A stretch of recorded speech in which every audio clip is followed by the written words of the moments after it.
نحمده ونصلي على رسوله الكريم اما بعد فاعوذ بالله من الشيطان الرجيم بسم الله الرحمن الرحيم رب اشرح لي صدري ويسر لي امري واحلل عقدة من لساني يفقهوا قولي۔ ہم سب اس بات کو اچھی طرح جانتے ہیں کہ کوئی بھی چیز خود سے نہیں بنتی، ضرور اس کا کوئی نہ کوئی بنانے والا ہوتا ہے، اور بحیثیت مسلمان ہم سب یہ جانتے ہیں کہ اس دنیا کا بنانے والا اللہ ہے۔ یہ آسمان، یہ زمین، اس زمین پر پائی جانے والی بے شمار چیزیں جو ان گنت ہیں، اور خود ہماری اپنی ذات، یہ سب کی سب اللہ سبحانہ وتعالیٰ کی تخلیق ہے۔ اور ہم یہ بھی جانتے ہیں کہ جب کوئی چیز بن جاتی ہے تو اس کے بعد اس کو چلانے کے لیے بھی ایک قوت درکار ہوتی ہے۔ تو اللہ سبحانہ وتعالیٰ نے نہ صرف یہ کہ ان تمام چیزوں کو بنایا بلکہ ان کو چلایا، اور ان میں سے ایک ایک چیز کے بننے کا مقصد بھی مقرر کیا۔ سورۃ طٰہٰ میں اللہ تعالیٰ فرماتے ہیں الذی خلق کل شیء ثم ہدی، وہ جس نے ہر چیز کو بنایا پھر اس کو راہ دکھائی، اس کو ہدایت دی، اس کو یہ بتایا کہ اس کو کرنا کیا ہے۔ سورج کو معلوم ہے کہ اسے کیا کرنا ہے اور وہ اس کے مطابق کام کر رہا ہے۔ ایک پھول اور ایک پتے کو بھی معلوم ہے کہ اس نے کیا کرنا ہے اور اس کے بننے کا مقصد کیا ہے۔ اسی طرح ہر جانور، ہر حیوان، نباتات، جنات، فرشتے، تمام کی تمام مخلوقات، سب کے سب اپنے دائرہ کار میں اپنا اپنا کام کر رہے ہیں، لیکن ان سب چیزوں کو اللہ سبحانہ تعالیٰ نے انسان کی خدمت کے لیے بنایا۔ هو الذی خلق لکم ما فی الارض جمیعا، وہ جس نے تمہارے لیے وہ سب کچھ جو زمین میں ہے پیدا کیا، اور ہمیں اللہ سبحانہ تعالیٰ نے اپنی عبادت کے لیے بنایا، جس کے بارے میں قرآن مجید میں بتایا وما خلقت الجن والانس الا لیعبدون، کہ میں نے جن و انس کو اپنی عبادت کے لیے پیدا کیا۔ گویا یہ سب چیزیں ہمارے لیے اور ہم اپنے رب کے لیے۔ پھر ایسا نہیں کہ اللہ سبحانہ تعالیٰ نے ہمیں بنا کر اور پھر اپنی عبادت کے لیے بنا کر ہمیں ایسے ہی چھوڑ دیا ہو۔ اس نے ہمیں زندگی گزارنے کا بہترین طریقہ سکھایا، اور وہی طریقہ دراصل اسلام کا طریقہ ہے، جس کے بارے میں اللہ سبحانہ تعالیٰ قرآن مجید میں فرماتے ہیں ان الدین عند اللہ الاسلام، کہ اللہ کے نزدیک دین اسلام ہے۔ سورۃ المائدہ میں اللہ تعالیٰ فرماتے ہیں الیوم اکملت لکم دینکم واتممت علیکم نعمتی ورضیت لکم الاسلام دینا، آج میں نے تمہارے لیے تمہارا دین مکمل کر دیا، تم پر اپنی نعمت پوری کر دی، اور تمہارے لیے اسلام کو بطور دین کے پسند کر لیا۔ تو گویا اللہ سبحانہ تعالیٰ کا پسندیدہ طریقہ جو اس نے انسانوں کے لیے بھیجا ہے پیغمبروں کے ذریعے، اور جس کی تکمیل محمد صلی اللہ علیہ وسلم پر ہوئی ہے، وہ دراصل اسلام ہے۔ اور یہ دین روشن ہے، اس میں کوئی ایمبیگوٹی نہیں۔ نبی صلی اللہ علیہ وسلم اس بارے میں فرماتے ہیں میں نے تمہیں سفید اور روشن دین پر چھوڑا ہے، یعنی جب آپ دنیا سے گئے تو ہمیں ہر چیز کے بارے میں ایک واضح تعلیم دے کر گئے، جس کی رات بھی دن کی طرح ہے۔ اب وہی کجروی اختیار کرے گا، یعنی وہی اصل راستے سے بھٹکے گا جو ہلاک ہونے والا ہے۔ تو اس سے یہ بات بھی پتہ چلی کہ اگر کوئی شخص اس طریقہ زندگی کو چھوڑ کر زندگی بسر کرنا چاہتا ہے، اپنی خواہشات پر مبنی اور اپنی ہی پسند کی زندگی بسر کرنا چاہتا ہے جو اللہ سبحانہ تعالیٰ کی پسند سے ٹکراتی ہو، تو وہ اللہ سبحانہ تعالیٰ کے ہاں قبول نہیں۔ اللہ سبحانہ تعالیٰ قرآن مجید میں فرماتے ہیں وَمَن يَبْتَغِ غَيْرَ الْإِسْلَامِ دِينًا فَلَن يُقْبَلَ مِنْهُ وَهُوَ فِي الْآخِرَةِ مِنَ الْخَاسِرِينَ، کہ جو اسلام کے علاوہ کوئی اور دین، کوئی اور طریقہ چاہے گا تو وہ اس سے ہرگز قبول نہ کیا جائے گا، اور وہ آخرت میں خسارہ پانے والوں میں شامل ہوگا، آخرت میں نقصان اٹھائے گا۔ کیونکہ ہم سب بحیثیت مسلمان کے اللہ پر ایمان رکھتے ہیں، اس کے رسولوں پر، اس کے فرشتوں پر، اس کی کتابوں پر اور آخرت پر۔ ہم سب جانتے ہیں کہ ہم ہمیشہ کے لیے اس دنیا میں نہیں، دن رات زندگی اور موت کے سلسلے ہمارے سامنے جاری ہیں، اور ہم سب اس بات کو اچھی طرح سمجھتے ہیں کہ مرنے کے بعد زندگی ختم نہیں ہوتی، زندگی ایک نیا روپ دھار لیتی ہے، ایک دوسری طرح کی زندگی شروع ہو جاتی ہے جس کو برزخ کی زندگی کہتے ہیں. اور جب برزخ کی زندگی ختم ہوگی تو وہ بھی خاتمہ نہیں ہوگا، وہ ایک اور زندگی میں بدل جائے گی، اور وہ آخرت کی زندگی ہے جس کے بارے میں قرآن مجید میں اللہ تعالیٰ فرماتے ہیں وَإِنَّ الدَّارَ الْآخِرَةَ لَهِيَ الْحَيَوَانُ، اور بے شک آخرت کا گھر وہی دراصل زندگی ہے، یعنی وہی رہنے کی جگہ ہے. تو ہم سب دنیا کے لیے نہیں بنے، اس عارضی دنیا کے لیے نہیں، بلکہ ہم سب آخرت کے لیے بنے ہیں. اللہ سبحانہ تعالیٰ نے جنت جیسی بہترین چیز انسان کے لیے بنائی، اور اس کو یہ بتا دیا کہ اگر تم میری پسند کے مطابق، میری مرضی کے مطابق زندگی بسر کرو گے تو میں آخر میں جو تمہاری اصل زندگی ہے، ہمیشہ ہمیشہ کی زندگی ہے، اس میں تمہاری پسند کی جگہ تمہیں دوں گا. اور ہم جانتے ہیں کہ اس دنیا میں انسان کی خواہشات لامتناہی ہی ہے، اینڈ لیس ہے، ختم نہ ہونے کو ہے. اس دنیا کی لمیٹیشنز کی وجہ سے ہی ایسا ہوتا ہے کہ ہم ایک چیز کے لیے تمنا کرتے ہیں، ہم اس کے لیے خواہش رکھتے ہیں، ہم اس کے لیے بھاگ دوڑ کرتے ہیں. جب وہ چیز ہمیں حاصل ہو جاتی ہے تو پھر ہم ایک اور چیز کے لیے دوڑ پڑتے ہیں، جب وہ چیز مل جاتی ہے پھر ایک اور، حتیٰ کہ اس دوڑ میں انسان کی زندگی ختم ہو جاتی ہے، لیکن انسان کی خواہشات ختم نہیں ہوتی. اس لیے انسان جیسی چیز کے لیے ضروری ہے کہ ایک ایسا مقام، ایک ایسا گھر ہو اس کا کہ جس میں اس کی ہر خواہش پوری ہوتی، اور وہ گھر آخرت ہی کا گھر ہے. دنیا میں ایسی کوئی جگہ نہیں ہے، کیونکہ دنیا میں ہر چیز کی ایک لمٹ ہے. جیسے خود دنیا کی زندگی کی ایک لمٹ ہے، لہٰذا یہاں پائی جانے والی ہر چیز کی ایک لمٹ ہے، اور اس کے بعد وہ چیز ختم ہو جاتی. ہم دیکھتے ہیں پودے، ستارے، سیارے، ہر چیز جو پیدا ہوئی ہے وہ اپنے اختتام کی طرف جا رہی ہے، لیکن انسان کے لیے یہ اختتام ایک نئی زندگی کا آغاز ہے. اس لیے ہم سب کا بھلا اور فائدہ اس میں ہے کہ ہم اپنے لیے وہ طریقہ زندگی اختیار کریں جو اللہ سبحانہ تعالیٰ نے ہمارے لیے پسند کیا ہے، اور جس کے نتیجے میں انسان کے لیے ہمیشہ ہمیشہ کی کامیابی ہے.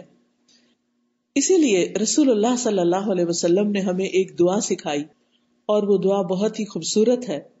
اس دعا میں آپ کچھ یوں دعا فرماتے ہیں اللہم اصلح لی دینی الذی هو عصمت امری واصلح لی آخرتی التی فیہا معادی واصلح لی دنیای التی فیہا معاشی واصلح لی آخرتی التی فیہا معادی واجعل الحیاۃ زیادۃ لی فی کل خیر واجعل الموت راحۃ لی من کل شر.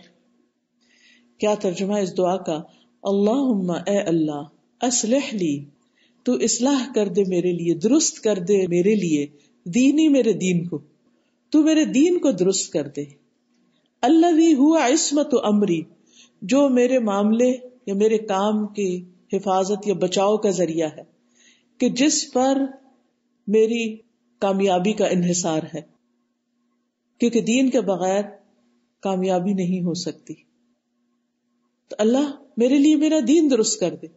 اور دین درست ہونے کا مطلب کیا ہے؟ کہ جو چیزیں دین کے اندر ہیں، جن کا کرنا ضروری ہے، جن کے مطابق زندگی بسر کرنا ضروری ہے، وہ مجھے ٹھیک ٹھیک سمجھ آ جائے، اور مجھے توفیق دے کہ میں اس کے مطابق پھر عمل بھی کروں، میں اپنی زندگی کو اس کے مطابق ریگولیٹ کر لوں. تو زندگی کو اس کے مطابق کرنے کے لیے بہت ضروری ہے کہ ہمارے اندر دین کا صحیح کانسیپٹ آئے، دین کا صحیح مفہوم آئے کہ دین دراصل ہے کیا.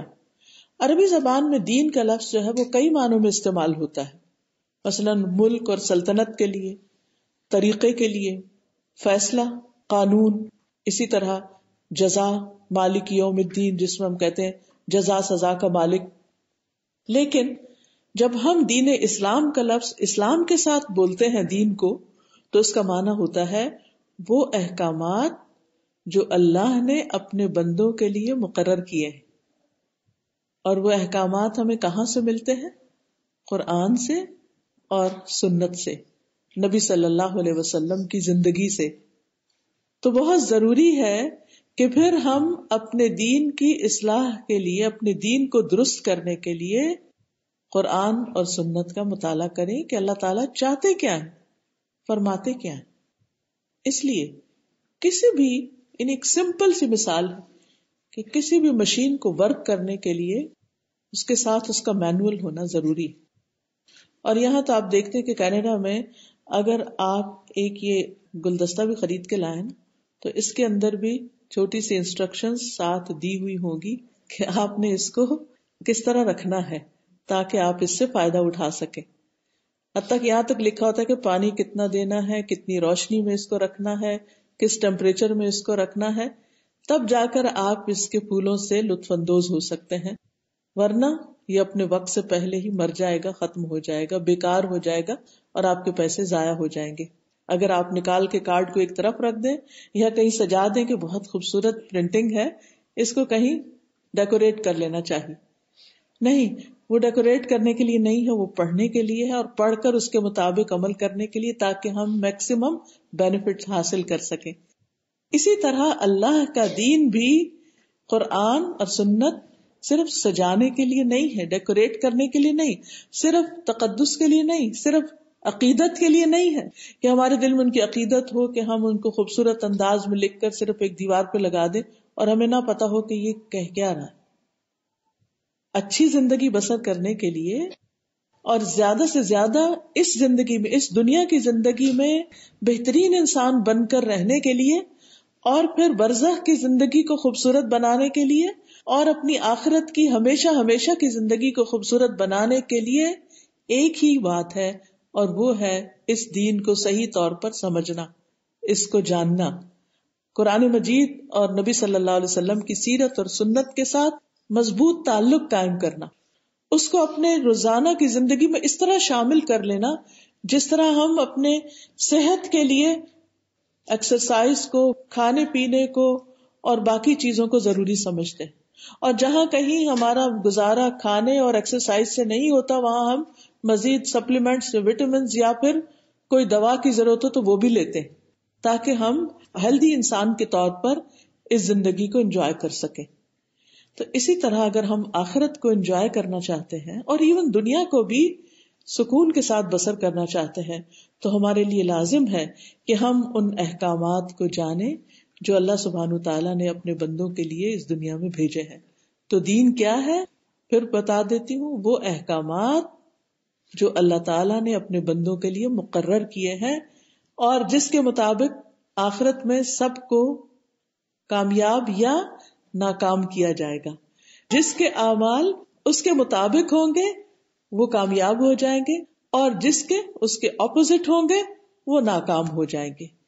اس لیے ہمیں یہ ساری چیزیں ایک کے بعد ایک، چاہے وہ ایمان سے متعلق ہو، چاہے وہ ہمارے روزمرہ کی عبادات سے متعلق ہو، چاہے معاملات سے متعلق ہو، چاہے ادب، آداب اور مینرز سے متعلق ہو، سونے، جاگنے، کھانے پینے، اٹھنے بیٹھنے کے، میل ملاقات، دوستی، ہر چیز کے جو آداب ہمیں زندگی میں سکھائے گئے ہیں، ہمارے دین نے ہمیں بتائے، ان سب چیزوں کے مطابق پھر ہمیں اپنی زندگی کو ڈھالنا ہوگا.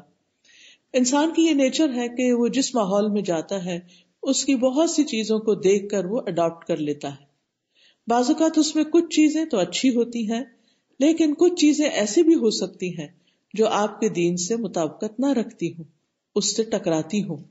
لہٰذا اگر انسان کے پاس روشنی ہوگی، یہ روشن دین ہوگا جس کو نبی صلی اللہ علیہ وسلم فرمایا نا کہ میں تمہارے پاس روشن دین چھوڑ کر جا رہا ہوں، تو اگر وہ روشنی ہوگی تو انسان کو پہچان ہو جائے گی کہ یہ چیز میرے لیے ٹھیک ہے اور یہ چیز میرے لیے درست نہیں. بالکل ایسے ہی جیسے ہر انسان کو کچھ چیزیں کھانے پینے میں فائدہ دیتی ہیں لیکن کچھ چیزوں سے اس کو الرجی ہوتی ہے یا کچھ چیزیں اس کو سوٹ نہیں کرتی یا کچھ چیزیں کھانے کے بعد وہ کمفرٹیبل نہیں رہتا، اس کا سسٹم اس کو ایکسپٹ نہیں کرتا، تو اس کو پھر کیا کرنا پڑتا ہے، ان چیزوں کو چھوڑنا پڑتا ہے. ورنہ بعض الرجیز تو آپ نے دیکھا ہوگا اتنی شدید ہوتی ہیں کہ لائف بھی رسک پر آ جاتی ہے اگر ان چیزوں کو نہ چھوڑا جائے. حالانکہ وہی چیزیں دوسرے مزے سے کھا رہے ہوتے ہیں اور انہیں اس سے کوئی بھی تکلیف نہیں ہوتی. اسی طرح مسلمان کی زندگی میں بھی کچھ چیزیں ایسی ہیں کہ جن کو اسے چھوڑنا ہے، اور وہ ہے اللہ سبحانہ تعالیٰ کی حرام کردہ چیزیں، اس کی ناپسندیدہ چیزیں. اگر وہ ان کو نہیں چھوڑے گا تو اس کی سکسیس اور آخرت میں اس کی زندگی رسک پر ہوگی اور اسے سخت نقصان ہو سکتا ہے، کیونکہ کچھ چیزیں اللہ نے ہمیں کرنے کے لیے فرض کے درجے پر رکھی ہیں جنہیں ہمیں کرنا لازم ہے، اور کچھ چیزیں پسندیدہ ہیں، کچھ چیزیں ناپسندیدہ ہیں، اور کچھ چیزیں حرام ہیں. تو ہمیں جاننا ہے کہ ہمارے فرائض کیا ہیں، ہمارے سنتیں اور مستحبات کیا ہیں، مکروہ چیزیں کون سی ہیں، حرام چیزیں کون سی ہیں، کون سی چیزیں ایسی ہیں کہ جن کو کیے بغیر گزارا نہیں، کون سی چیزیں ایسی ہیں کہ جن کو چھوڑے بغیر گزارا نہیں. اور یہی اس دعا میں سکھایا گیا کہ اللہم اصلح لی دینی الذی ہوا عصمت امری، اللہ میرے دین کی اصلاح کر دے. یعنی مجھے یہ پتا چل جائے کہ کن چیزوں کو کرنا میرے لیے نہایت ضروری ہے اور کن کو چھوڑنا میرے لیے نہایت ضروری ہے. اللہ سبحانہ تعالیٰ کو اس کی کوئی ضرورت نہیں تھی کہ وہ ہمیں اپنی عبادت کا مکلف قرار دے، کہ ہمیں تکلیف دے کہ ہم لازم اس کی عبادت کریں. اس کی ضرورت نہیں ہے. یہ نماز اللہ کی ضرورت نہیں، زکوٰۃ اللہ کی ضرورت نہیں، لیکن اس نے ہم پر فرض کر دی کیونکہ اس میں ہماری اصلاح ہے، ہماری بھلائی اور ہمارے جیسے اور لوگوں کی بھلائی ہے. اسی طرح سچ بولنا، جھوٹ سے پرہیز کرنا، اچھے اخلاق کا مظاہرہ کرنا، بد اخلاقی سے منع ہونے، اللہ کی ضرورت نہیں. یہ دراصل ہماری ضرورت ہے. نہ ہی اللہ تعالیٰ کی کوئی مجبوری تھی کہ کوئی اور اس کی عبادت کرنے والا تھا نہیں، نعوذ باللہ، تو اس نے ہمیں پیدا کر دیا کہ ہم کریں. نہیں، اس کی عبادت کرنے والے تو فرشتوں نے کیا کہا تھا جب آدم علیہ السلام کو پیدا کرنے کا اللہ تعالیٰ نے ارادہ کیا، تو انہوں نے کہا وَنَحْنُ نُسَبِّحُ بِحَمْدِكَ وَنُقَدِّسُ لَكَ، ہم آپ کی تعریف کے ساتھ آپ کی تسبیح پاکی بیان کرتے ہیں اور آپ کو پاک قرار دیتے ہیں اور آپ کے لیے آپ کی اطاعت کرتے ہیں. لہذا ایک انسان کیا کرے گا، یعنی مزید، یعنی ان کا کہنے کا مطلب یہ تھا مزید ایک اور مخلوق کی کیا ضرورت ہے جب ہم عبادت کر ہی رہے ہیں. تو اللہ تعالیٰ نے فرمایا انی اعلم ما لا تعلمون، میں وہ جانتا ہوں جو تم نہیں جانتے. بہرحال انسان کو اللہ نے پیدا کیا، اس کو عقل سمجھ دی، ان کے اندر پیغمبر بھیجے، کتابیں بھیجی، اور یہ ہم پر بہت بڑی مہربانی ہے کہ اس نے ہمارے فائدے کا ارادہ کیا، ہمیں جہاں کھانے پینے کی بے شمار نعمتیں دی، ہماری جسمانی ضروریات پوری کی، ہماری جذباتی ضروریات کے لیے ہمیں محبت کرنے والے دیے، ہمیں ایسے انسان دیے کہ جن سے ہم محبت کرتے ہیں، اپنے بچوں سے، والدین سے، شوہر سے، اپنے دوستوں سے، تو اس میں ہماری جذباتی سیٹسفیکشن ہوتی ہے. اسی طرح ہماری روح بنائی اس نے، اور ہماری روحانی ضروریات کے لیے اس نے ہمیں ہمارا دین دیا، قرآن دیا کہ جس کو ہم پڑھتے ہیں، سمجھتے ہیں اور اس کے مطابق عمل کرتے ہیں اور اس کے مطابق ہم دوسرے انسانوں سے معاملہ کرتے ہیں. تو یہ سراسر اللہ سبحانہ تعالیٰ کی ہمارے لیے مہربانی ہے، اور یہ مہربانی صرف دنیا کی حد تک نہیں بلکہ جب ہم اس کے مطابق زندگی بسر کرتے ہیں تو اس پر انعام بھی رکھا ہے، اور وہ ہے ہمیشہ ہمیشہ کی جنت کی صورت میں. اس لیے ہمارے لیے لازم ہے کہ ہم یکسو ہو کر اس کے دین کو اختیار کر لیں، کیونکہ ہمارا دین فطرت کے عین موافق ہے. یعنی وہ ایسا ہے کہ جس کی ہمارے اندر ایک ضرورت ہے، یعنی دین ہماری ضرورت ہے، اللہ کی ضرورت ہماری ضرورت ہے. ہمیں زندگی گزارنے کے لیے بہترین طریقہ چاہیے. پھر اسی طرح اللہ تعالیٰ نے جیسے ہماری زبان بنائی نا، اور زبان کے اندر ٹیسٹ کی صلاحیت رکھی، اور پھر باہر بہت سی کھانے پینے کی چیزیں، کھٹی، میٹھی، ٹھنڈی، طرح طرح کی چٹپٹی بنائی. اب زبان اس وقت تک انجوائے نہیں کر سکتی جب تک آپ اس کو کچھ نہ کچھ کھانے کے لیے، چکھنے کے لیے نہیں دیتے. جب دیتے ہیں تو اس کی سیٹسفیکشن ہوتی ہے، تب وہ اپنا کام کرتی ہے، ورنہ زبان تو زبان ہے. اسی طرح ناک ہے، طرح طرح کی خوشبوئیں بنائی، اگر وہ نہ ہو تو ناک بیچارہ بس بیٹھا ہے اپنی جگہ. اسی طرح آنکھیں ہیں، اسی طرح کان ہے، باقی جسم ہے. ایسے ہی ہمارا دل ہے. دل کو کھانے سے غرض نہیں ہے، بلکہ زیادہ کھا لیتے ہیں وہ بےچارا پریشر میں آ جاتا ہے. جب موٹاپا چڑھ جاتا ہے ہم پر تو اس کو زیادہ کام کرنا پڑتا ہے. اسی طرح ہمارے دل کو اور دنیا کے مال و دولت اور ہیرے جواہرات کی ضرورت نہیں، بلکہ جب وہ اکٹھا ہو جاتا ہے تو اس کو سنبھالنے اور اس کی حفاظت کے لیے وہ پریشان رہتا ہے. اس کی خوشی اس میں نہیں. دل کی خوشی کس میں ہے؟ دل کی خوشی الا بذکر اللہ تطمئن القلوب، اللہ کے ذکر میں ہے. اللہ کے ذکر سے دل اطمینان پاتے ہیں. تو جب تک ہم دل کو اللہ کے ذکر سے مالا مال نہیں کرتے، یہ دل چین پاتا ہی نہیں، یہ دل خوش ہوتا ہی نہیں، اس لیے کہ یہ اس کی ضرورت ہے. ہم بعض اوقات پیٹ کی ضرورت تو ہر وقت پوری کرنے کی فکر کر رہے ہوتے ہیں. ہم اپنے انٹلیکٹ کی سیٹسفیکشن کے لیے طرح طرح کی کتابیں پڑھتے رہتے ہیں، مختلف چیزیں ایکسپلور کرتے رہتے ہیں، لیکن اپنے دل کی ضرورت کے لیے وہ کام نہیں کرتے جو دراصل کرنا چاہیے. اور ذکر میں بہت ساری چیزیں ہیں، لیکن دل پر خاص طور پر اللہ سبحانہ وتعالیٰ نے قرآن اتارا تھا. قرآن مجید دل پر اترا تھا نبی صلی اللہ علیہ وسلم کے.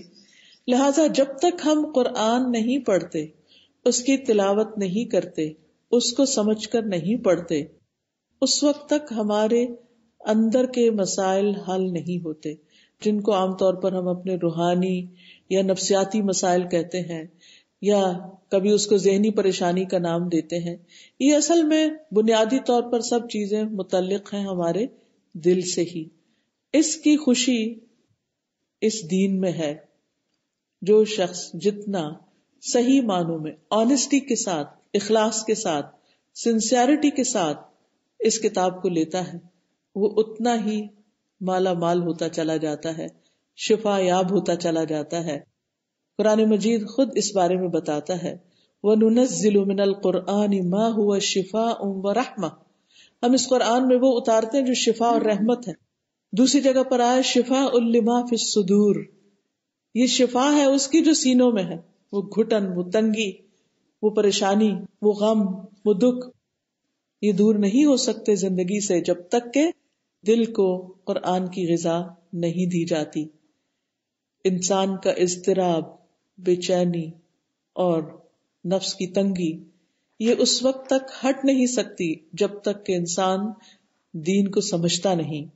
اسی لیے سورۃ الانعام میں اللہ تعالیٰ فرماتے ہیں فَمَن يُرِدِ اللَّهُ أَن يَهْدِيَهُ يَشْرَحْ صَدْرَهُ لِلْإِسْلَامِ وَمَن يُرِدْ أَن يُضِلَّهُ يَجْعَلْ صَدْرَهُ ضَيِّقًا حَرَجًا كَأَنَّمَا يَصَّعَّدُ فِي السَّمَاءِ كَذَلِكَ يَجْعَلُ اللَّهُ الرِّجْسَ عَلَى الَّذِينَ لَا يُؤْمِنُونَ. تو وہ شخص جسے اللہ چاہتا ہے کہ اسے ہدایت دے، اس کا سینہ اسلام کے لیے کھول دیتا ہے، اور جسے چاہتا ہے کہ اسے گمراہ کرے اس کا سینہ تنگ کر دیتا ہے، نہایت گھٹا ہوا، بچا ہوا، گویا وہ مشکل سے آسمان پہ چڑھ رہا ہو. یعنی جیسے اوپر جاتے ہیں تو آکسیجن ختم ہونے لگتی ہے تو سانس تنگ ہوتا ہے، ایسے ہی جس شخص کی زندگی میں قرآن یا دین نہیں ہوتا اس کے اندر بھی ایک خاص طرح کی گھٹن پیدا ہونی شروع ہو جاتی ہے اور زندگی کا سفر مشکل ہو جاتا ہے. وہ زندگی گزار تو رہا ہوتا ہے لیکن زندگی کو انجوائے نہیں کر سکتا. فرمایا کذالک یجعل اللہ الرجس علی الذین لا یؤمنون، اسی طرح اللہ ان لوگوں پر گندگی ڈال دیتا ہے جو ایمان نہیں لاتے، یعنی جو اللہ کو نہیں مانتے، اس کی کتاب کو نہیں مانتے، تو پھر وہ ایک خاص قسم کی پریشانی کا شکار ہو جاتے ہیں. اور اس دین پر چلنے میں ہی دراصل زندگی ہے.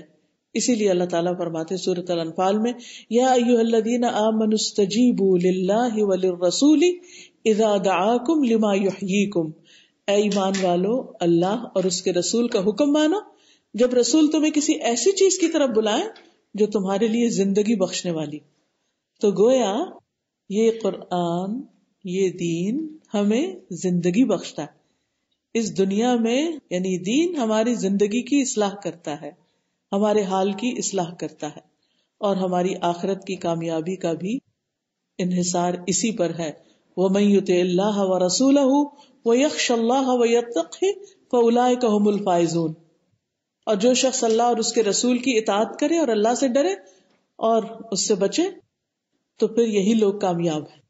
تو کامیابی اسی میں ہے کہ وَمَن يُطِعِ اللَّهَ وَرَسُولَهُ فقد فاز فوزا عظیما، جو اللہ اور اس کے رسول کی اطاعت کرتا ہے وہ عظیم الشان کامیابی حاصل کرتا ہے۔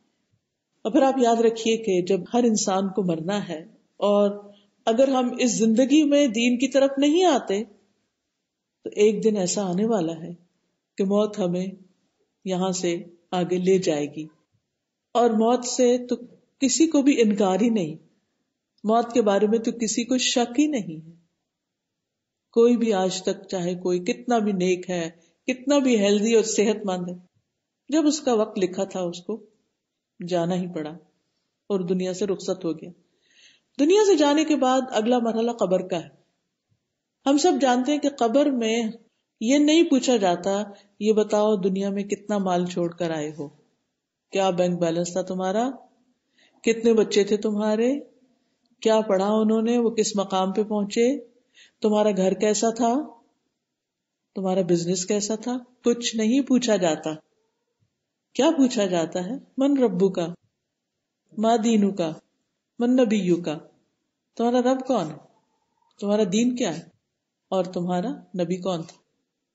ہو سکتا ہے ہم کہیں کہ ہاں ہمیں تو بالکل پتا ہے کہ ہمارا رب اللہ ہے اور ہمارا دین اسلام ہے اور ہمارے نبی محمد صلی اللہ علیہ وسلم ہے، لیکن صرف اتنا نہیں ہوتا۔ جب انسان ان باتوں کا جواب دے بھی دیتا ہے تو پھر وہ کہتے ہیں فرشتے تجھے یہ کیسے پتا چلا، تجھے یہ کیسے علم ہوا؟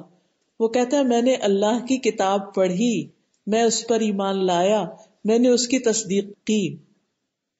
یعنی وہ جواب دینے والا کیا کہتا ہے کہ یہ سب کچھ میں نے پڑھ کے جانا تھا کہ رب کون ہے۔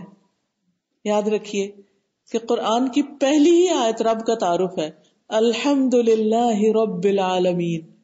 جو شخص قرآن پڑھنے لگتا ہے جب پہلی آیت ہی پڑھتا ہے رب العالمین تو اس کو پتہ چل جاتا ہے کہ رب کون ہوتا ہے۔ تو پورا قرآن پھر آگے اس کو ایکسپلین کرتا ہے کہ رب کون ہے، اور جب تک رب کو پہچانے نہیں تو بس پھر ایک لفظی تعلق ہے رب سے، قلبی اور دلی تعلق نہیں ہو سکتا۔ لہذا رب کا معنی بھی جاننے کی ضرورت ہے۔ پھر اسی طرح دین کے بارے میں بھی تبھی پتہ چلتا ہے کہ دین کیا ہے۔ دین کے بارے میں ہمیں کسی اسکول میں تو نہیں پڑھایا جاتا۔ اسلامی ملکوں میں تو پھر بھی یہ ہوتا ہے کہ دینیات نام کی ایک کتاب چھوٹی سی رکھ دی جاتی ہے جس میں چند باتیں بتا دی جاتی ہیں، لیکن یہاں جو آپ کے بچے پڑھتے ہیں تو کسی اسکول میں انہیں آپ کے دین کے بارے میں وہ نہیں بتایا جاتا کہ جو آپ کے بچوں کو جاننے کی ضرورت ہے۔ ان کو آپ ہی نے بتانا ہے، لیکن کیسے بتائیں گے؟ جب آپ خود جانیں گے، جب آپ خود اس کو پڑھیں گے، جب آپ خود اس کو سمجھیں گے، اور پھر ڈے ٹو ڈے لائف میں اپنے بچوں کے سوالوں کے جواب دیں گے، ورنہ وہ بچے کنفیوز ہو جائیں گے، کیونکہ وہ دن رات ایک بات سن رہے ہیں۔ وہ گھر میں آتے ہیں تو آپ کہتے ہیں نماز پڑھو نماز پڑھو، وہ کیوں پڑھیں؟ یہاں تو ہر کام کے پیچھے کیوں ہوتی ہے، وائے۔ اور اگر آپ کو خود نہیں پتا کہ وائے، تو پھر آپ بچوں کو سیٹسفائی نہیں کر سکیں گے۔ نتیجہ کیا ہوگا کہ وہ بظاہر تو مسلمان ہوں گے، یا شکل و صورت کے اعتبار سے وہ ایشین ہوں گے، یا کچھ کھانے پینے کے اعتبار سے ہے شادی بیاہ کی رسموں میں ہو سکتا ہے وہ کلچر کو فالو کرنے والے ہوں، لیکن انہیں یہ نہیں پتا ہوگا کہ مسلمان کیوں ہیں۔ اس لیے بہت ضروری ہے کہ ہم جانیں۔ اس لیے میں ہائیلی ریکمینڈ کروں گی کہ ویکینڈ پر کم از کم ایک دن سنجیدگی سے اس بات کے لیے ضرور نکالیے کہ جس میں آپ بیٹھ کر باقاعدہ قرآن سیکھیں، جانیں۔ خود اپنے طور پر پڑھ کر سمجھ نہیں آتی، جیسے آپ کے بچے یہاں کلاسز میں آتے ہیں تو ایک کلاس مدرس کی بھی ہونی چاہیے کہ جو کچھ بچے وہاں پڑھ رہے ہیں وہ یہاں آپ بیٹھ کر اکٹھے بیٹھ کر پڑھیں، آپس میں ڈسکس کریں، جو سوال بچے آپ سے پوچھتے ہیں آپس میں ایک دوسرے سے کھل کر ان چیزوں پر ڈسکشن کریں، ایک دوسرے سے سیکھیں کہ ان کو جواب کیسے دینے ہم نے۔ یہ ہماری رسپانسبلٹی ہے کہ ہم اپنی نسلوں کے ایمان کی، اسلام کی حفاظت کریں۔ ہمارا کام صرف اتنا نہیں کہ ہم ان کو کھلائیں پلائیں، ایجوکیشن دلائیں اور اس کے بعد شادی کر دیں اور ہم کہیں بھی ہماری ذمہ داریاں ادا ہو گئی۔ اکثر ماں باپ کیا کرتے ہیں، وہ یہ 3-4 کام کر کے کہتے ہیں میں تو اب بچوں کے فرائض سے فارغ ہو گئی. نہیں، جب تک آپ ان کو دین نہیں سکھاتے، ان کو مسلمان ہونے کا مطلب نہیں بتاتے، ان کو اسلام پر چلنے میں فخر محسوس نہیں کرواتے اور وہ خوشی سے اس دین کو اڈاپٹ نہیں کرتے، آپ کی ذمہ داری پوری نہیں ہوئی. قیامت کے دن آپ سے آپ کے بچوں کے بارے میں سوال کیا جائے گا. قبر میں تو اتنے ہی سوال ہے نا، پھر ایک سوال آپ سے قیامت کے دن حساب کتاب ہونے والا ہے، اور وہاں اللہ سبحانہ وتعالیٰ اپنی نعمتیں یاد کرائیں گے. وَلَتُسْأَلُنَّ يَوْمَئِذٍ عَنِ النَّعِيمِ، اس دن ضرور تم سے سوال کیا جائے گا نعمتوں کے بارے میں کہ تمہیں یہ سب کچھ ملا تھا، عام لوگوں کے مقابلے میں تمہیں فیسلٹیز زیادہ ملی تھی، پھر تم نے یہاں آنے کے لیے کیا تیاری کی تھی. وہ تیاری آپ کو قرآن کلاس میں ہی ہو سکتی ہے انشاءاللہ، جس کے لیے آپ ایسے ہی وقت نکالے ویکینڈ پہ، جیسے آپ اپنی گروسریز کے لیے یا ویکلی اپنے گھر کی صفائی کے لیے یا واشنگ کے لیے یا کوئی آؤٹنگ کے لیے یا سوشلائزنگ کے لیے آپ وقت نکالتے ہیں، ایسے ہی وقت کا ایک حصہ 1-2 گھنٹہ ایک دن ہفتے میں قرآن اور سنت سیکھنے کے لیے ضرور لگائیں، اور آپس میں مل جل کر بیٹھیں اور ایز اے کمیونٹی آگے بڑھیں، تاکہ آپ آئندہ پیش آنے والے چیلنجز کو فیس کر سکیں. انڈیویجولی ہر گھر میں الگ الگ بیٹھ کے نہیں آپ کر سکیں گے، آپ کو اکٹھا ہونے کی ضرورت ہے، مل بیٹھنے کی. اور ویسے بھی کتنی فضیلت ہے اس بات کی کہ جب بھی کچھ لوگ اللہ کے گھروں میں سے کسی گھر میں بیٹھ کر جمع ہو کر اللہ کی کتاب پڑھتے ہیں تو ان پر سکینت نازل ہوتی ہے، فرشتے ان کو گھیر لیتے ہیں، اور اللہ سبحانہ تعالی یعنی ذکر کرنے والوں کا ذکر اپنے پاس کرتے ہیں. تو یہ مختلف احادیث سے ہمیں جو باتیں پتہ چلتی ہیں، تو اس کے لیے بہت ضروری ہے کہ ہم ایکٹیولی اس کام میں انوالوڈ ہوں. پھر آپ دیکھیے کہ دین ہماری عقل کی رہنمائی کے لیے بھی بہت ضروری ہے.